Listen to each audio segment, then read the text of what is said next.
Welcome to Healing is My Hobby, the podcast where we explore the tools, practices, and curiosities that support mental wellness and personal growth. I'm Jessica Colarco, a licensed clinical social worker, and just like you, I'm on a healing journey of my own. Here, we'll experiment with strategies, both traditional and alternative, share real stories, and discover practical ways to bring more calm, balance, and joy into everyday life. Because healing isn't just something we work on, it can be something we play with, explore, and make part of our lifestyle. In the month of November, we're going to be diving into burnout. And this is our expert insight where I really geek out on a lot of stuff burnout. I love the title of today's episode, Burnout versus Just Tired, How to Know, What to Do. Love it. So let's get to it. We all get tired, but what happens when rest doesn't fix it? Today, we're unpacking the difference between being tired and being truly burnt out, because knowing the difference can change how you recover. In this expert insight episode, we'll define what burnout really is, how it shows up in the body and mind, and simple steps to begin healing.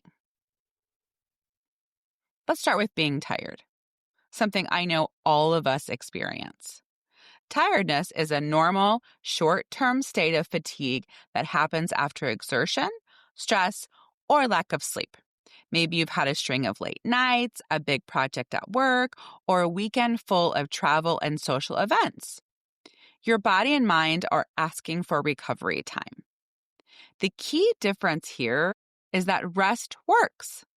When you're just tired, sleep, a day off, or a slower weekend can recharge you. You might notice your energy and mood start to lift once you've had time to recover. So being tired is your body's way of saying, hey, I need a break. And when you give it that break, you usually bounce back. Burnout, on the other hand, is a deeper, chronic kind of exhaustion. Not just physical, but emotional and mental too. It builds slowly over time when stress becomes constant and unrelenting. This could be from work, caregiving, parenting, or even the invisible emotional labor of consistently showing up for others. Here's the tricky part. Rest doesn't fix burnout. You can sleep for 10 hours, take a vacation, or spend a weekend doing nothing and still wake up feeling drained. You might find yourself dreading tasks that used to excite you or noticing your motivation fading away. Here are some common signs of burnout. Emotional depletion, which includes feeling irritable, hopeless, detached, or even numb. Physical depletion, headaches, muscle tension, digestive issues, insomnia, or getting sick more often. Loss of purpose, feeling like you're going through the motions or questioning what it's all for. Burnout isn't about weakness or not being able to handle life. It's your mind and body's way of saying something has to change. It's a signal that you've been running on empty for too long. So let's explore why burnout happens. When we have a chronic activation of the stress response, cortisol plus adrenaline stuck in overdrive, our nervous system never shifts back into rest and recovery. Here are common drivers to burnout. Overcommitment, that can be work or caregiving, perfectionism or people-pleasing, lack of boundaries, systems and environments that reward overwork. So now that we've talked about the difference between being tired and being burned out, I want to invite you to check in with yourself for a moment. Take a slow, deep breath in through your nose and exhale through your mouth. Ask yourself gently, which one feels more true for me right now? Am I just tired? just needing some rest, quiet, or a good night's sleep? Or am I feeling burned out? Like rest doesn't really help anymore and everything feels heavier than it should. There's no judgment either way. This check-in is simply information. Your body and mind are communicating with you. If you're just tired, that's your cue to slow down and care for yourself. If you're burned out, that's your cue to look deeper, to notice what's been draining you and what might need to shift. Healing begins with awareness. When we can name what we're feeling, we can start to meet it with compassion instead of criticism. So as we move into today's healing tool, keep that awareness with you. This next practice is meant to help you reconnect to your energy and ground yourself, even when life feels like too much. And if you are feeling burnout, the month of November is great for you because that's what all the episodes are talking about. And if you want even more tips, go to healingismyhobby.com and sign up for the newsletter because, like I said, we are just going all out on how we can address burnout. And if you're just feeling tired, save this episode for later or send to a friend who you think might really need to hear it right now. So I have 5 tips for addressing burnout. And again, this is my geek out episode, so be ready because I'm really getting into the 5 main things that we can do to address burnout. So first, just kind of looking at rest versus restoration. So tip number 1 is restoration, and we're going to really get in there. But when we think of rest, we often just think of sleep. But there are actually different kinds of rest our mind and body need to fully recharge. If you're simply tired, 1 or 2 types of rest might be enough to reset you. But if you're moving toward burnout, it's usually a sign that you're depleted across several areas, and you'll need more than just a nap to recover. So we want to kind of break that down on the different kinds of rest, which really are leading more to restoration. Let's break it down. Physical rest, okay? This is the most obvious kind. Sleep, stretching, gentle movement, or just lying down without guilt. If your body feels tense or achy, this is the rest it's asking for. Mental rest. This is about giving your brain a break from constant thinking, planning, and problem solving. It might look like turning off notifications, spending time in silence, or doing something repetitive and grounding like a puzzle or coloring. This is where a lot of my burnout comes in, and subconsciously, I think I chose burnout for this topic because I am absolutely in a state of burnout right now. And mine is really from the caregiving component of having 3 kids that are very busy, having to drive them all over, do all the things parenting wise with a very active and helpful partner. We are spread way too thin. And so one of the things that really is helping me is the mental rest. And I have been really enjoying mindful activities like diamond painting. So if you're more interested in that kind of stuff, definitely check out Instagram because I'm doing reels on all the stuff I am trying to do to address my current burnout. We have emotional rest. This comes when you allow yourself to feel your feelings without performing or pleasing. Maybe that's crying, journaling, or talking honestly with someone who's safe instead of just holding it all in. And I'm obsessed with journaling. Every episode is probably going to talk about journaling. It's a great way to get things out and not hold it in. Social rest. Sometimes rest means pulling back from relationships that drain you or spending time with people who don't need you to be on. It can also mean connecting with those who fill your cup, not deplete it. Creative rest. When you're out of inspiration or everything feels dull, this kind of rest comes from beauty, being in nature, listening to music, or doing something just for joy, not productivity. And finally, spiritual rest. This is about connection to your values, your purpose, or something larger than yourself. That could mean prayer, meditation, time in nature, or simply moments of stillness where you reconnect to meaning. When we meet the right kind of rest, we actually need, our healing deepens. It's not about doing nothing, it's about doing what restores you. So that's probably why when you've given yourself maybe a day off or you've slept in, you still go back to work, you still start your week depleted and empty because we were just addressing being tired, right? And not really addressing all of the restorative things we need to be engaging in when it comes to treating and healing from burnout. So I really encourage yourself right now. I really encourage you right now to ask yourself, what kind of rest am I missing? Is it spiritual rest, creative rest, social rest, emotional rest, mental rest, or physical? Maybe a little bit of all of them. The second tip I have for addressing burnout is resetting our nervous system and having those micro moments of stillness. So, understanding the type of rest that we need is one step. And the next is helping your body shift out of stress mode. That's where nervous system regulation comes in. Daily grounding practices, which are like deep breathing, progressive muscle relaxation, walking outside, meditation, those are all examples of a daily grounding practice. Let's walk through a quick exercise, progressive muscle relaxation, that you can use anytime to release tension and signal safety to your body.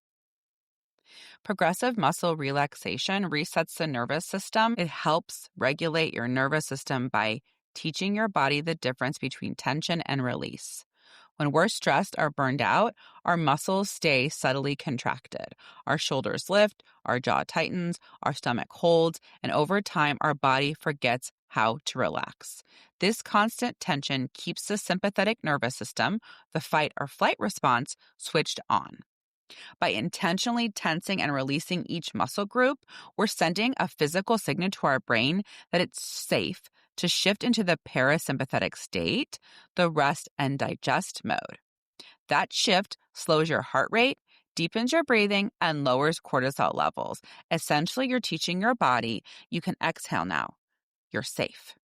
Over time, practices like this retrain your nervous system to recognize calm more quickly and recover from stress more efficiently.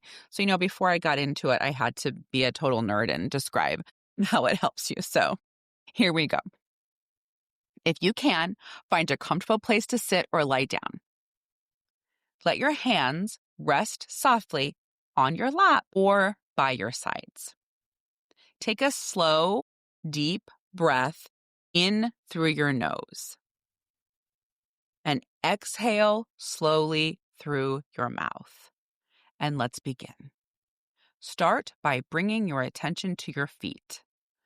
Curl your toes tightly. Hold that tension for a moment and release.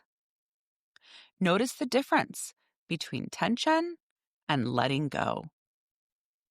Now move to your calves. Tighten the muscles in your lower legs. Hold and release. Feel the heaviness settle in. Next, your thighs. Squeeze your leg muscles. Press them together. Hold and let go.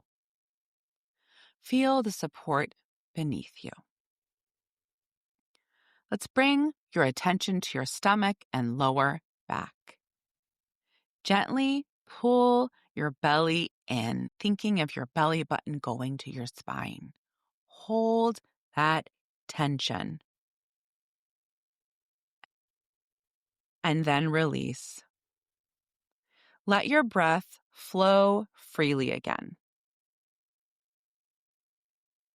Now your shoulders. Lift them up toward your ears.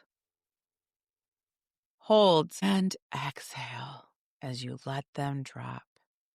Notice if a little weight just lifted off your chest. Move to your arms and hands. Clench your fists.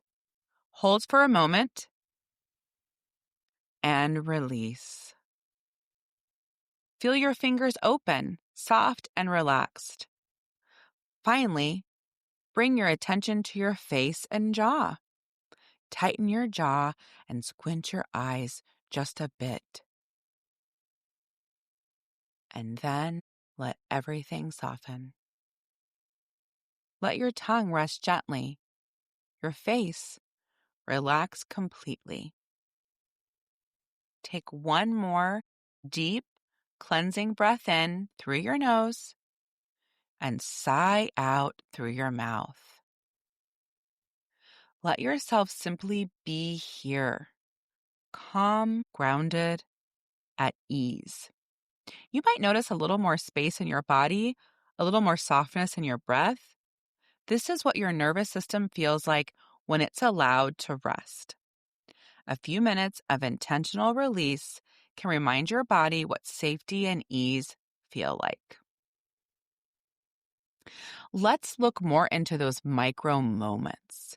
Micro moments that engage the parasympathetic nervous system are small, accessible actions that cue your body to shift out of fight or flight and into rest and digest. These moments tell your brain, I'm safe, I can slow down, I can breathe again. I want to share some examples of micro moments. We can have micro moments of breath and stillness, where we take 3 slow, intentional breaths in through our nose and out through our mouth. You can do that. You can place your hand on your chest or heart and feel it rise and fall. That is a simple way to introduce a micro moment, the 3 breaths. You can do a 60-second body scan. Simply notice where you're tense and release it. Grounding. Step outside. Feel your feet firmly on the ground. Notice the texture beneath. Another way of grounding is run cool or warm water over your hands and pay attention to the sensation. Take a sip of water or tea slowly, really noticing the temperature and taste. Gently stretch your neck, shoulders, or wrists while breathing. We can have moments of connection. Make soft eye contact or smile at someone. This activates our social safety cues. We can send a quick gratitude text to someone who supports us or silently think of someone and thank them. If you have animals, pet your dog or cat for 30 seconds, focusing on the texture of their fur, and see if you can sync your breathing. Listen to your favorite calming song and notice how your body responds. Moments of sensory calm include lighting a candle or using essential oils. Lavender, vanilla, or eucalyptus are very calming scents. Wrap yourself in a cozy blanket. Go out and feel the warmth of sunlight on your skin. Close your eyes and visualize a safe, peaceful place for 1 minute. Moments of mindful presence. We can name 3 things we can see, 2 things we can touch, 1 thing we can hear. Pause before a task to take 1 mindful breath and set an intention. Watch your pet or child play, letting yourself simply observe joy. End your day by placing your hand on your heart and saying, I made it through today. Each of these small actions can take under a minute, yet over time they train the nervous system to return to calm more quickly after stress. Moving on to the third tip, rebalance boundaries. When we're burned out, boundaries often get blurry. We start saying yes to things out of guilt, obligation, or habit, not out of alignment.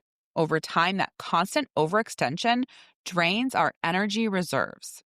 So this week, I invite you to practice saying no without apology. A no doesn't mean rejection or failure. It's an act of preservation. It creates the space for what truly matters to you. Try doing a quick commitment audit. Look at your calendar or your to-do list and ask, what drains me? What sustains me? You might notice patterns, people, tasks, or routines that consistently leave you depleted. Start by protecting just one pocket of your time each week. Maybe that means declining a meeting, shortening a social plan, or simply giving yourself permission to rest without earning it. Boundaries aren't walls, they're filters. They help you keep what nourishes you and releases what doesn't. My fourth tip is to reconnect to purpose. Burnout often makes life feel flat. Even things that once brought joy or meaning start to lose their spark. That's why reconnecting to purpose is such a powerful step in healing. Purpose doesn't have to be grand or world-changing. It might be found in small, everyday acts, helping someone feel seen, creating something beautiful, showing up for yourself with kindness. You can start with a simple journaling prompt. What gives me energy instead of draining it? Write whatever comes up. People, activities, values, moments. These are your breadcrumbs back to meaning. When you focus on what energizes you, you begin to rebuild connection to your why, the inner compass that helps you navigate burnout and move toward fulfillment again. And I think in this practice, that might be something that's going to take a while. Maybe you are looking and you signed up for something, you signed your child up for something, and you are completely overwhelmed. And so that's not something you can change immediately, but then we can be really intentional next time an opportunity like that comes up. My final tip is looking at professional support. If burnout feels like it's seeping into every corner of your life, please don't walk through it alone. Sometimes burnout goes beyond what self-care and lifestyle shifts can hold. Talking with a therapist or coach can help you unpack what's fueling your exhaustion, identify patterns, and develop a plan for recovery. For some, medical support might also be part of healing. Checking in about sleep issues, hormone changes, or other physical symptoms that come with chronic stress. So it may not just be a therapist or coach. Maybe we need to go get a blood panel, check with our doctor, make sure our health and blood work are in order. And there is no shame in getting help. Healing from burnout isn't about doing more. It's about allowing yourself to be supported so you can come back to life feeling grounded, clear, and whole again. If you're tired, rest may be enough. But if you're burnt out, it's your body's way of asking for deeper change. Recovery takes more than a weekend nap. It takes compassion, boundaries, and nervous system care. Healing from burnout isn't something that happens overnight. It's a gradual process, one that begins with awareness and continues with small, intentional shifts. If you take just one thing from today's episode, let it be this: you are not broken. Burnout is not a sign of weakness. It's your body and mind asking for change, for care, and for balance. Start small. Protect one boundary. Do one thing that reconnects you to your sense of purpose. Ask for help when it feels too heavy to carry alone. Each of these choices sends a powerful message to your nervous system and to yourself. I matter, and I'm allowed to rest. As you move through this week, notice where your energy naturally rises and where it drains. Let that awareness guide you toward what sustains you, the people, places, and practices that bring you back home to yourself. And remember, burnout recovery isn't about doing more. It's about doing differently, slowing down, softening, and listening deeply to what your body and spirit need. This week, try asking yourself, tired or burnout? That awareness is the first step in real recovery. Thank you for spending this time with me today. Until next time, be gentle with yourself. You are healing one small moment at a time. If you'd like to find out more about the podcast, more about me, you can go to healingismyhobby.com. You can watch for extra tips and reels on YouTube and Instagram at Healing is My Hobby. And also you can sign up for the newsletter at healingismyhobby.com. If you'd like to know more about me as a therapist, you can look me up at jessicacolarcolcsw.com or on Instagram at jessicacolarcolcsw. Thank you so much for listening.